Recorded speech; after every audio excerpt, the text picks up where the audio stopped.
안녕하세요. 에브리데이 크리스찬으로 찾아뵙게 된 박정원 목사입니다. 함께 나누실 은혜의 찬송가는요, 443장 귀하신 주여 날 붙드사입니다.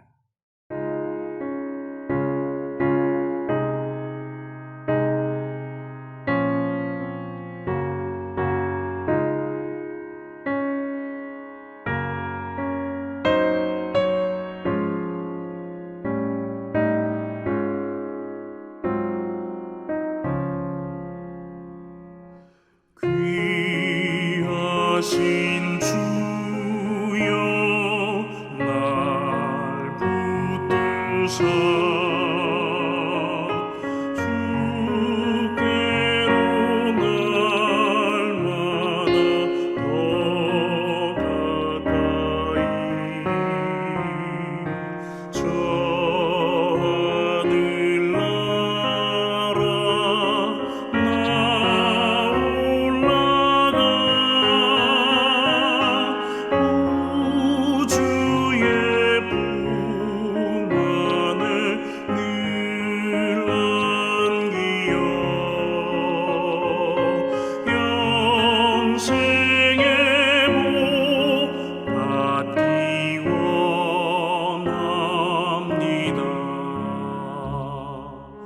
이 세상 내가 살 동안에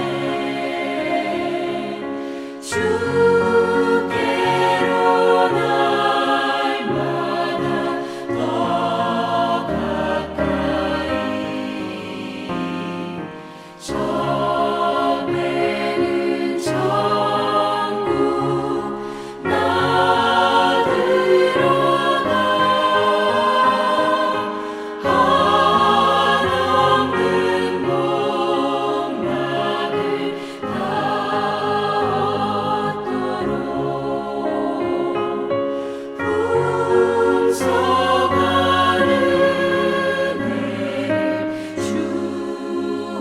얻도록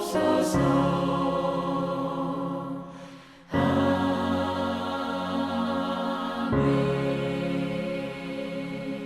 주옵소서.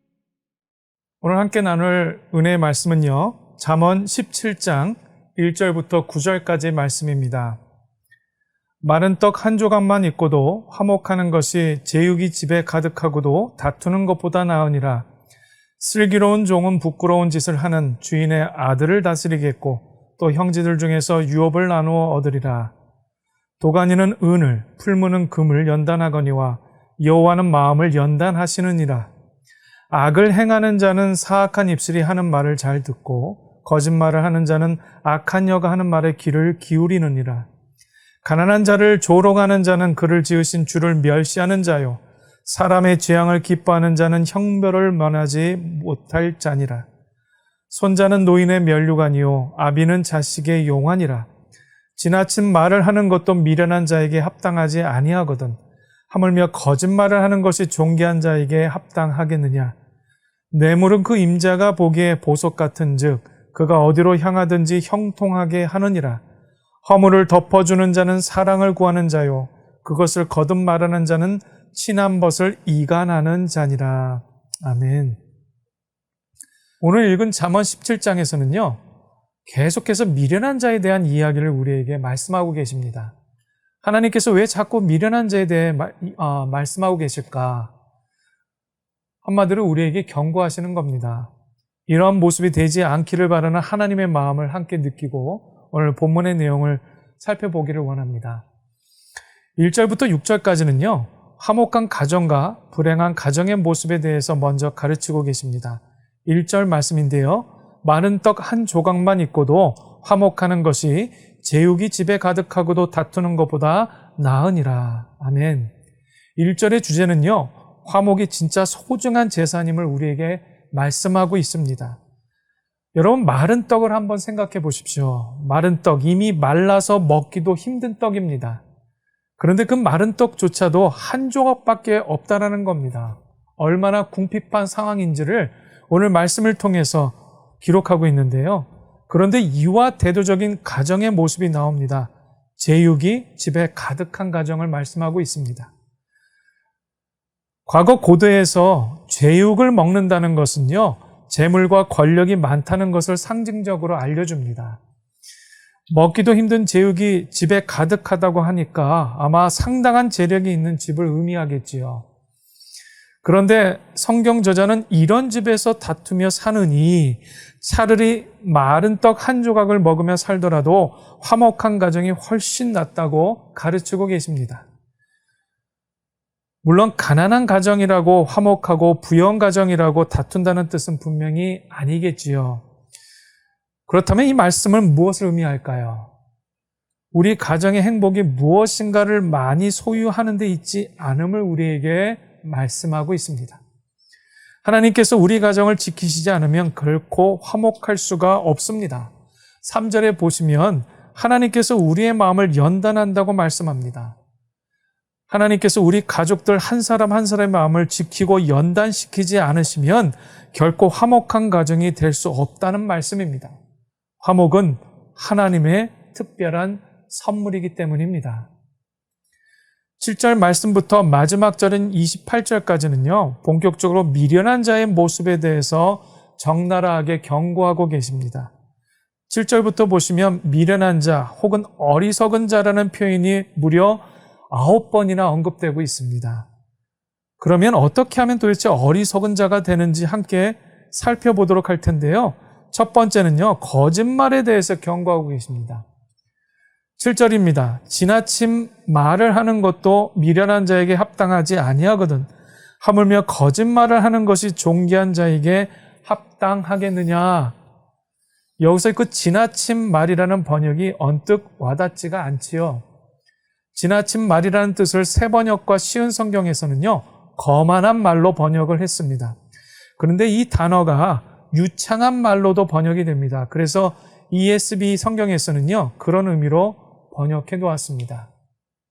쉽게 말해서 미련한 자가 유창하게 말하는 것이 어울리지 않지 않느냐, 이렇게 말씀하고 있는 겁니다. 마치 조직폭력배가 정의와 공의를 논하는 것이 어울리지 않다는 말이죠. 존귀한 자가 거짓말을 하는 것이 합당하냐? 그렇지 않음을 역설적으로 가르치고 계십니다. 여기서 존귀한 자란 통치자를 의미합니다. 특별히 이스라엘에서의 통치자는 영적 지도자를 의미합니다. 성도로서 자신의 목적을 이루기 위해 거짓되고 비열한 방법을 쓰는 것은 어울리겠습니까? 어울리지 않겠습니까? 성경은 분명히 맞지 않다라고 말씀하고 계십니다. 잠언 17장은요, 거짓말에서 한 걸음 더 나아갑니다. 거짓말이 돈과 결부됩니다. 그것은 무엇을 의미합니까? 바로 뇌물을 언급하고 있는데요. 뇌물에 대해서 8절과 23절에서 거듭 경고하고 계십니다. 8절입니다. 뇌물은 그 임자가 보기에 보석 같은즉 그가 어디로 향하든지 형통하게 하느니라. 뜻이 좀 명확하게 전달되지 않지요. 세 번역으로 함께 이 말씀을 나누도록 하겠습니다. 뇌물을 쓰는 사람의 눈에는 뇌물이 요술방망이처럼 보인다. 어디에 쓰든 안 되는 일이 없다. 네, 그렇죠. 뇌물이 참 빠르고 편한 방법처럼 보입니다. 그래서 23절에서 분명하게 경고하고 계십니다. 악인은 사람은 품에서 뇌물을 받고 재판을 굳게 하느니라. 뇌물로 인해서 보호를 받아야 할 사람이 벌을 받는다는 겁니다. 반대로 뇌물로 인해서 벌을 받아야 할 사람이 보호를 받는 거죠. 누가 하는 일이라고 말씀하고 있습니까? 악인이 한다고 말씀합니다. 왜 그렇습니까? 그만큼 우리 사람의 마음이 돈에 취약하고 거짓에 약하기 때문입니다. 여기에서는 누구도 자유로울 수가 없지요. 재판은 누가 했을까요? 이스라엘의 백성의 장로들이나 지도자들이 이러한 재판을 감당하였습니다. 아무나 백성의 지도자를 하지 않습니다. 지혜와 성품과 영성이 충만한 사람들이 당시 재판관으로 임명되고 세워졌습니다. 그런데 그런 사람들조차도 뇌물 앞에 흔들린다는 겁니다. 하나님께서는 정의와 공의로 이스라엘을 세우라고 명령하십니다. 26절 말씀해 보시면요. 의인을 벌하는 것과 귀인을 정직하다고 때리는 것은 선하지 못하느니라. 하나님의 법을 따르고 준행하는 것이 정의를 실천하는 것이며 바른 믿음의 그리스도인들의 모습이라 믿습니다. 이와 같은 믿음의 결단과 각오를 가지고요, 말씀으로 무뎌지고 느슨해진 삶을 다시 돌아보시는 저와 여러분 모두가 되시기를 축복합니다. 함께 나누실 중보 기도 내용은요, 첫 번째로 가정의 연약함을 인정하고 말씀의 은혜와 지혜 가운데 세워나가는 우리 자신이 될 수 있도록 함께 기도하시기를 부탁드립니다. 두 번째는요, 거짓과 속임수로 가득한 세상에서 믿음의 눈을 들고 주님을 바라보고 불의한 말과 행동과 다른 이들을 해롭게 할 수 있는 오해와 여지를 금하고 그릇된 길로 가려고 하는 발걸음을 바른 하나님의 길로 돌이킬 수 있는 용기 있는 우리 모두가 될 수 있도록 함께 기도하시는 오늘 이 시간 되기를 원합니다. 함께 기도하시겠습니다. 사랑 많으신 하나님, 마른 떡 하나를 가지고도 가정이 화평할 수 있다면 주님, 우리는 그 길을 선택하기 원합니다. 이왕이면 부하고 이왕이면 하나님 아버지 풍족하여서 가정이 화평하면 더더욱도 좋겠지만 우리네 살아가는 인생의 삶의 길들이 그다지 녹록하지 않습니다.